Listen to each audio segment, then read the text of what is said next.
Alright, welcome to the tying corner at Sweetwater Fly Shop. Today we will be tying up a shop favorite Sculpin pattern. It's called the McCune's Sculpin. It's a super simple streamer, great for dead drifting under an indicator.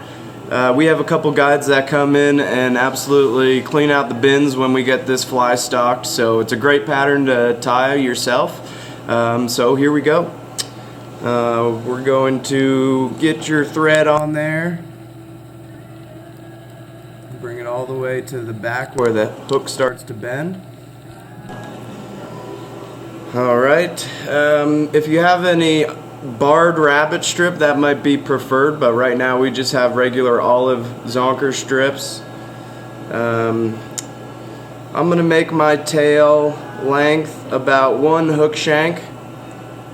Maybe a little bit longer than a hook shank, but right around that length. And then we'll secure that tail to the back of our fly. A couple tight wraps, cinch it down, and then flip it back. Is it important to have your tail not too long so it doesn't foul up when you're fishing? Yes. I wouldn't go crazy. I'd stick right around hook shank in length. Just make it simple for yourself. That way you won't get too many false strikes too, just nipping at the tail. This is a pattern that fish do tend to sort of just engulf though, so keep it nice and simple around one hook shank in length. Secure your tail down, and then we'll just sort of palmer our zonker strip forward. And that's just, and you're swiping with your finger there just to make sure that you don't trap any of the other fibers down, right? Yep, this rabbit strip has a tendency to bunch up in itself, so as you're winding it around the hook shank, make sure you keep the leather tight and sort of brush the fur back with your fingers and make sure it looks nice and neat the way you want it to. And then we'll sort of keep going. Alright.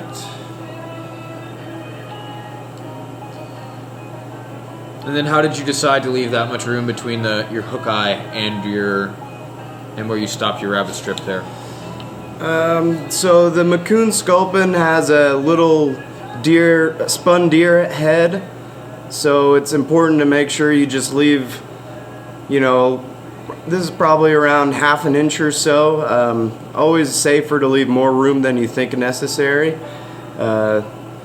Never want to crowd your eye on your fly, then it sucks to use it. So, alright, next thing we're going to do real quick, after we tie the zonker strip down, I'm going to add a little plume of olive marabou. About how long? How are you deciding how long that is? I'm going to sort of work my fingers up and pinch just these top tips. I want those to sort of just be as long as my zonker that's wrapped, so it'll sort of come right to the base of the tail, just to give it a little bit more bulk right there on top. Maybe even darken up that back a bit like a real fish. Yeah, give it a little bit more of a shape to it. Yeah, absolutely. So we'll go ahead and tie that down. Alright. Now we're going to finish it off with just some standard deer hair. So we'll get just sort of a pencil thickness, sort of pinch it up like that is what I do, and then go ahead and switch fingers, cut it at the base. So one important thing with deer hair is you'll see it's kind of a mess when you cut it off, so I like to roll it in my fingers and brush out all of this loose wool looking stuff. So just make sure you clean it up a little bit. It'll make it a lot easier to tie down when you're getting ready to do that. So what we're going to try to do with this clump of hair is sort of lay it down on top of the hook shank. I'm going to make it so it's sort of half as long as that strip of marabou we just put in there. So I'm going to hold it on top and get 2 loose wraps, and sort of with my thumb I'm going to work.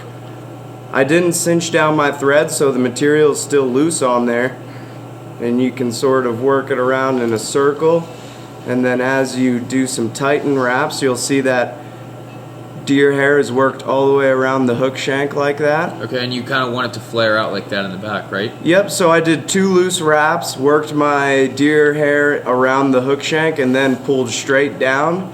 And you're gonna need tough thread for this, so you pull straight down and that gives it that flaring motion. What size thread would you say, like a 3/0? I'm using Danville's 210 right here. So yeah, so a 210 or maybe a 3/0 thread. Absolutely, it'll make it a lot easier to do this with good thread. And then I'm going to sort of work my thread wraps back through the flared hair right here. You're not trying to trap any of the hair down. You're just right. working it forwards. Just sort of kind of working making it stronger. forward. Okay. And then I'm going to bring my thread in front of the eye right here. Get a couple wraps and sort of, you can sort of use your fingers as a hair stacker like this and sort of push back. Give myself a little bit more room right there before the eye of the hook. And then we're gonna get one more little clump of hair right here. You're just gonna try and squeeze in as much as you can there, right? Try to squeeze in a little bit more. Yeah, this deer hair, and then I'm just cleaning off the tips again. Getting it nice and neat, sort of rolling it out. Making sure you get that underfur out of there, right? That is right. If you don't get the underfur out when you try to spin it, it gets caught in itself. So let's see if we can do this here. So I'm going to do 1 loose wrap and sort of tighten down. All of my tension is going straight down right here.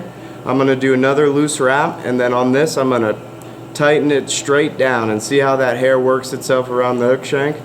Did you see that, Brewer? Yeah. Alright, so then you get 2 wraps, pull it straight down, the deer hair will spin around and open up, and then you can sort of work the rest out with your fingers. Again, I'm sort of using my 2 nails and sort of pushing back, and they could also use like the inside of a pen or something like that, right? That's right, anything. There's tools specifically for this working with deer hair, but yeah, just a pen cap works really well. And then you just sort of do some last minute thread wraps on the eye of the hook there, right in front of the deer hair, and then get a nice whip finish down in there. Alright, so that is the fly pattern right there. Now we're just going to sort of work our way around the head. So real important, the profile on a Sculpin, they got a really defined shape of the head there. So you know, a lot of store-bought McCune's Sculpins have, you know, smaller looking heads, but to tie this yourself, it's kind of cool. You get to sort of, you know, get the exact shape of the head you're looking for. So sometimes I'll keep my deer hair a little bit more bulky and ragged looking than one you might get on the shelf, but totally up to you, all preference. So you're keeping it a little bit more nasty and buggy looking, like a traditional muddler, as opposed to the more trimmed recent varieties. Absolutely, yeah. Not that I really think it'll make too big a difference. Obviously the store-bought ones work, otherwise we wouldn't sell it, but you can see here, that's a really tightly wound head, and see that shape? It's more shaped like a cone head than an actual Sculpin. So right now I'm just sort of cut little by little. It's really easy to shave off too much and then you're kind of screwed. So just sort of keep spinning your vise, you know. And you're just trying to take off you want to leave some of the collar, right? Right, you're just yeah. trying to get rid of the ends that are cut and leave some of the... Yep, and it doesn't have to be perfect like we were saying, but you just sort of once you sort of trim it back, you'll find the tips. And then you can always trim your fly up later, but for better or worse, this is a pretty simple version of a McCune's Sculpin. You know, this is a fairly buoyant and light streamer pattern, so you know, a split shot right here on the front under an indicator. Or even on a sinking line, maybe. Or even on a sinking tip, absolutely. This fly has a lot of movement, and it's fairly simple to tie. You can, you know, do other cool things with it, add some flash or some fins or whatever you want, but try it, tie it, and fish it. Good luck out there, folks. Stay healthy.